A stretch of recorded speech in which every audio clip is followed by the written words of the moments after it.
Sit on the sink. You don't have to if you don't want to. Okay. Okay. Tell us a little about you and your family's story. Okay. So my mom was a firefighter for the city of Hebron for 18 years, I believe, but she was a firefighter for 22 in total. And so she started struggling with PTSD after working in the service for so long. And so the Chip Terry Foundation ended up helping her out and sending her to Maryland to receive mental health treatment. She was there for about 3 months at a time, and then she'd come back, but then she decided that she needed to go back to receive more treatment. And we thought she was doing better, but she sadly passed away. She took her life after struggling with PTSD for probably 4 or 5 years. It's pretty much her story.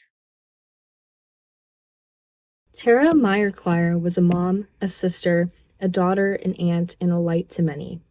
She worked as a firefighter and paramedic for many years. Although I have never met her, it is clear that she was loved and admired by everyone who knew her.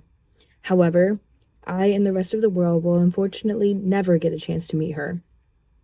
After many years of fighting, Mrs. Clyer lost her battle to PTSD in November of 2022, and yet her story is not uncommon. The mental health of first responders is an extreme issue that much of the general public does not know about or consider.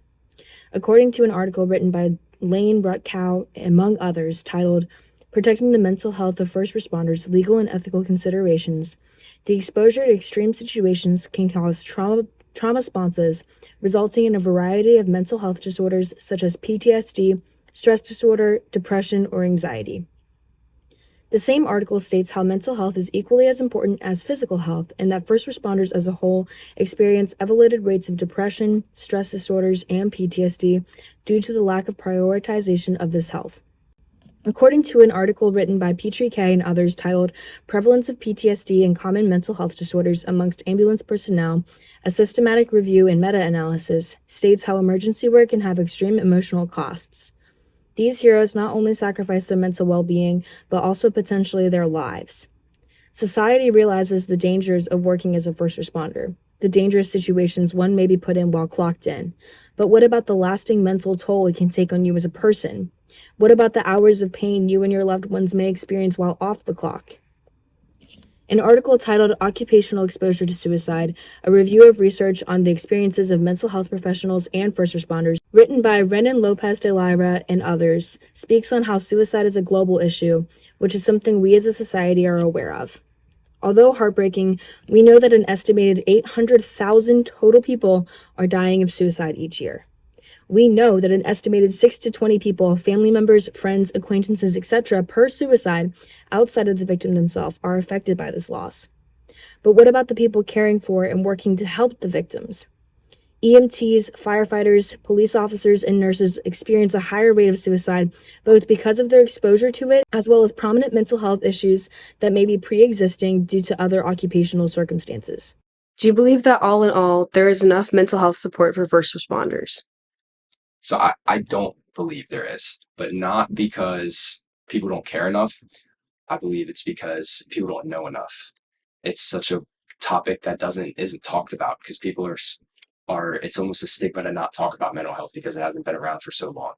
And so if more people learned about it and understood what it does to veterans and first responders' brains, it could totally change everything. But it all just has to start with you as an individual and opening up your mind to something like that. Mm-hmm. At the beginning of this video, I asked a question. My job in this video is to research this question, to come up with an answer. Provided this research, the pain I've witnessed from the Clyer family, and the proof I have gathered, my answer to, are first responders supported by enough mental health services, is no. Yes, there are foundations such as the Chip Terry Fund, which Ethan mentioned at the beginning of our interview, working to raise money in order to support first responders with a similar story to Mrs. Clyer's. Yes, some governmental officials are working to solve this issue. For example, according to an article by Charming McGuffey and Anna Curry in the Cincinnati Enquirer via ProQuest, and an article published October 18th, 2023, in an article titled First Responders Mental Health, even our governor, Andy Beshear, is proposing a bill to help support these workers and their families. Yes, there is minor mental health support available, despite its significantly lower funding and payment for those who suffer from these issues, according to the article Protecting the Mental Health of Our First Responders, Legal and Ethical Considerations by Lane Rutcock, among others. However, this work barely puts a dent in the issue at hand. In an article titled Health and Wellness, nearly all first responders say mental health is as important as physical health, written by the University of Phoenix Wellness Center, 93% of first responders agree that mental health is as important as physical health, and more than 83% believe that people who receive counseling generally get better. However, 47% feel that there would be repercussions on the job for seeking professional counseling. Among those who feel this way, the repercussions of seeking counseling cited most often, including receiving different treatments from coworkers, which were 53%, or supervisors, 52%, and being perceived as weak by colleagues and peers, 46%. First responders themselves realize that mental health is an issue. They feel the effects, so of course they recognize the problem. However, the stigma in our society surrounding mental health is so strong, those suffering refuse to reach out.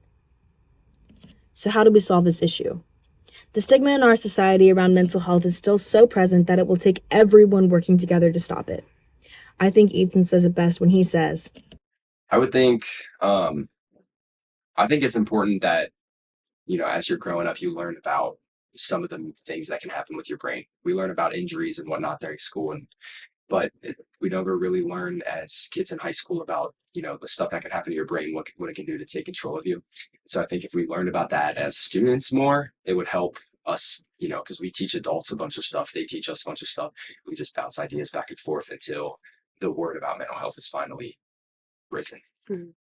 in order to best solve the problem, we must all work together for the solution. Being a bystander to the issue, we have the chance to take action to fix it, or at least start the process that will eventually do so. Ethan is a great example of this. The pain he has endured motivates him to do everything he can to stop something like this from happening again. Contacting speakers to talk about suicide to our school, writing letters to the governor about changes needed to be made, holding school-wide fundraisers to raise money to help first responders and their families. His resilience is admirable, and the changes he has made have made an impact on so many, including myself. So the best thing for us to do is to live like Ethan. Donating to charities like the Chip Terry Fund, keeping an open mind, educating others about the problem, and eventually teaching our children the importance of mental health are small things that we can do to gradually change the stigma, to stop this pain from happening again. By each of us making these small changes, we can band together to not let the Clyers and so many others' stories go unseen and unheard. It is time for us to act and do what we can. We cannot let this happen again.